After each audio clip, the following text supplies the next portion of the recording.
রিঙ্কুর ব্লগে সবাইকে ওয়েলকাম জানিয়ে শুরু করলাম আমার এই ব্লগটি। সব কিছু সবজি কেটে নিয়েছি, অনেক কিছু আয়োজন করছি আজ।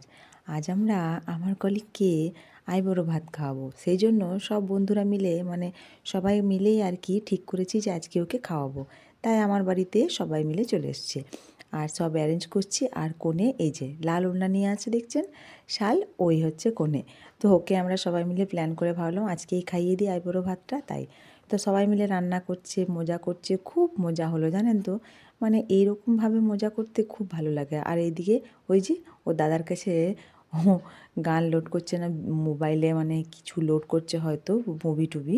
তো যাই হোক, এই দেখুন আমি সব কিছু কেটে বেটে নিয়েছি, সবাই মিলেই বানিয়েছি।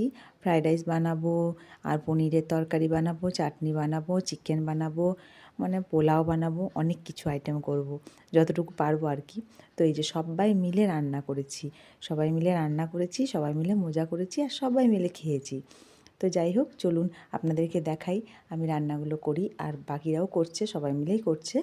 তো একটু ফ্রায়েড রাইস বসাবো এবারে, সেই জন্য। আর চিকেনটা তার আগে ম্যারিনেট করে রেখে দিচ্ছি, পুরো মেখে টেকে রেখে দিই, তাহলে ভালো হবে একটু, যতটুকু টাইম পাবো আর কি, বেশি টাইম নয়। আর আমরা এটা বানাচ্ছি দিনের বেলা নয়, রাত্রেবেলায়। সবাইকার মর্নিং ডিউটি ছিল, কারোর অফ ছিল, সবাই মিলে ওরকম অ্যারেঞ্জ করে বানাচ্ছি আর কি।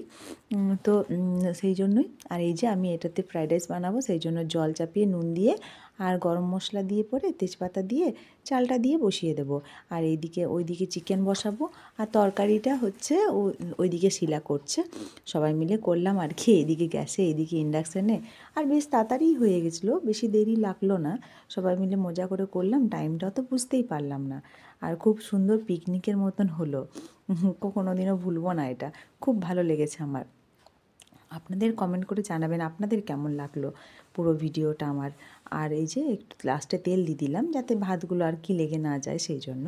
তো এই দেখুন, ওকে একটু সাজতে পাঠাবো, একটু পরেও চলে আসবে। ওকে সবাই মিলে বলেছে শাড়ি পরতেই হবে, কিছু করার নেই। ও বলছিল পরবো না, বাট ওকে স্মৃতি জোর করে নিয়ে গেছে, চ তোকে শাড়ি পরিয়েই আনবো। তো যাই হোক, ওকে হচ্ছে এই দেখুন শাড়ি পরিয়ে এনেছি, কী মিষ্টি লাগছে দেখুন। আর ও বলছিল পরবো না। তো যাই হোক, আমরা সব কিছু খাবার দাবার করে নিয়ে পরে ওদেরকে বসাবো। ওর হাজব্যান্ডকেও ডেকেছি। আর এই যে চিকেনটাও হয়েই গেল প্রায়, চিকেন হলে পরেই হয়ে যাবে, আর বিশেষ কিছু নেই। অনেকক্ষণ ধরে রান্না করছি আমরা, সন্ধ্যে থেকে সবাই মিলে বসে গেছি। আর এইদিকে হচ্ছে চিকেন, আর চিকেনটা কষা কষাই বানাবো, আর এইদিকে করেছি ফ্রায়েড রাইস। আর হচ্ছে বাকি সব কিছু আয়োজন হয়ে গেছে। আর আমরা এই যে রুমে এসে একবার দেখিয়ে নিই সবাইকে।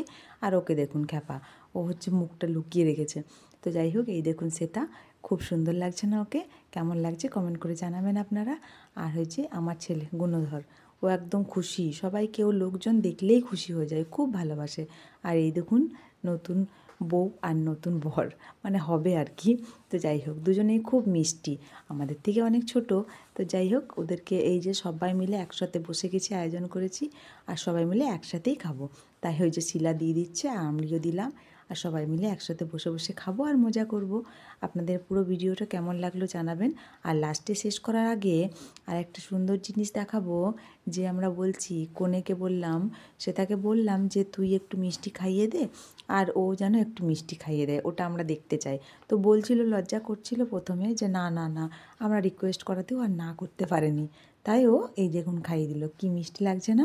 তো ওদের মিষ্টি মুখ করেই আমার ব্লগটা শেষ করছি। আপনারা জানাবেন আপনাদের ভিডিওটা কেমন লাগলো। তখন বাই বাই সবাইকে, টাটা।